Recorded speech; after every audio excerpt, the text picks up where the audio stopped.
Well, look, I mean, we got more of what we already knew Kamala Harris was. I mean, she's a vapid tosser of word salads. I mean, that's what she did last night. I have a different view of how she handled her flip flops on issues. I mean, I came away believing that she's basically just an actor. I think she's probably a liberal at heart, but her profession is acting. In 2019, she was reading scripts about banning fracking. In 2024, she's reading scripts about not banning fracking. And I guess what the American people have to ask themselves is, do you want an actor who will read whatever script someone puts in front of them as the president? Now, some people may like that, some people may not, but that's how I view her. So how does that play going forward?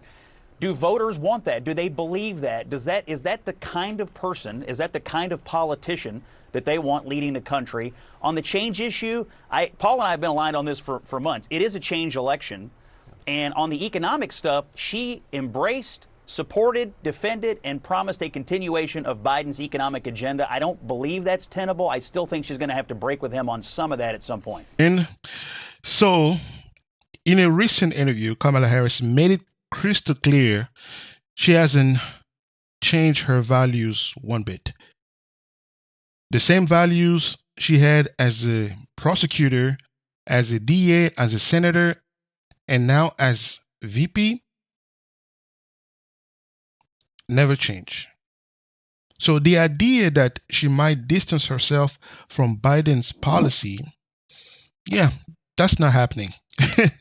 Scott Jennings and even Trump have pointed out something crucial, that Kamala Harris is a flip-flopper.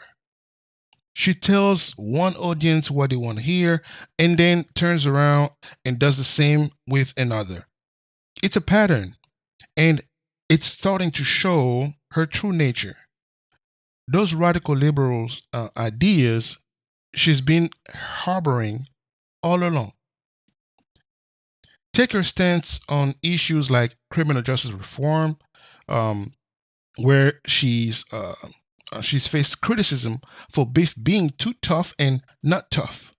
Depending on who's listening, remember, this is the same person who, as a senator, co-sponsored the Green New Deal, only to later hedge when it came to specific policies during the campaign.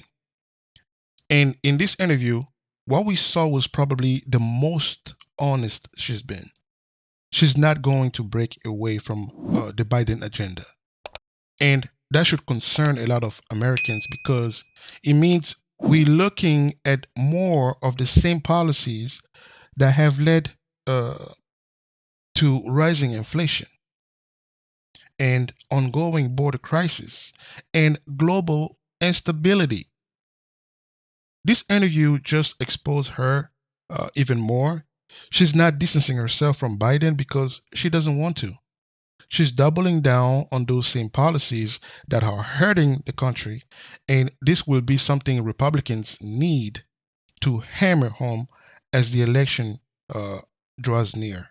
I'm concerned about the state of the world as we know it today. To me, World War III is worse than Donald J. Trump. And I think that most people who are supporting President Trump, most individuals who are looking at the geopolitical landscape, recognize that the policies that were passed, that were a direct rebuke of what happened over the 4 years of Donald J. Trump, have left this entire country in a much more precarious situation than we were, in spite of what you might feel about the man directly. I came across a clip from Joe Pino on CNN, and he got me thinking. He's out here saying that World War III is worse than Donald J. Trump, which is okay. I think we can all agree on that. But the real kicker is when he points out that despite all the noise about Trump, the man managed to keep the peace globally. Now, fast forward to today, and we're staring down the barrel of a potential World War III. That's right, folks. All those policies that were basically a middle finger to Trump's 4 years, they've put us in a far more dangerous spot right now.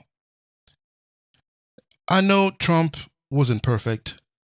He had his share of controversies, but look at the bigger picture. Under his watch, the world wasn't on the verge of another global conflict.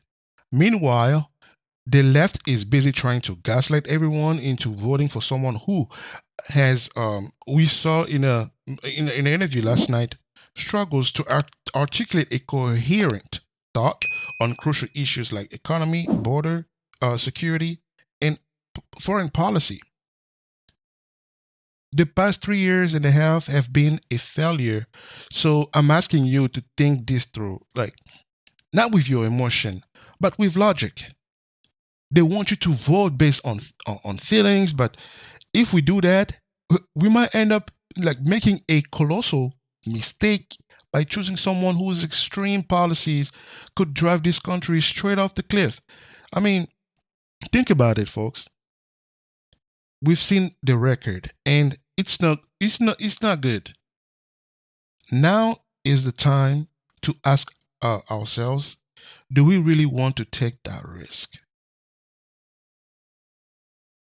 Michael, what do you make of I mean, Walz? I mean, by the way, was at this interview in Yeah. a way that is not atypical for a post-convention interview. But what did you make of yeah, I it? mean, I don't think it really matters whether or not he was there or not. I know some conservatives have attempted to make a big deal about this.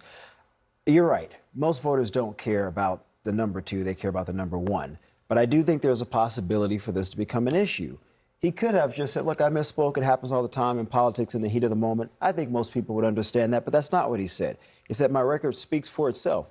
Well, does it? We don't know what your record is. Maybe if you're in your home state, people may know, but not the American people. Then he said, well, I wear my emotions on my chest. Well, that showcases some level of instability, not stability. Then he said, well, people know me. Again, no, we don't know you. That's why you're doing this interview.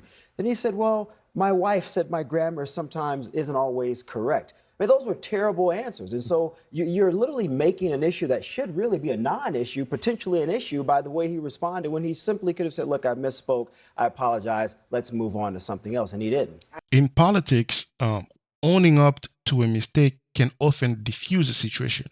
But Walz didn't do that. Instead, he gave a string of awkward justification like my record speaks for itself, which, let's be real, doesn't resonate much with voters who don't even know what the record is. He then tried to play the I wear my emotion on my chest card, like, which doesn't exactly scream stability, like Shermarco just said. And when he said people know me, well, do they? That's why you're doing the interview in the first place, right? It's inconceivable. But this whole situation could have been a non-issue, but Walz's response made it like a potential problem.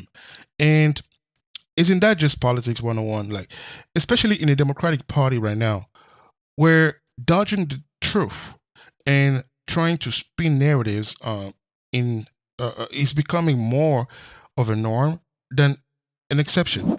Look, nobody's perfect. We all mess up, especially under pressure.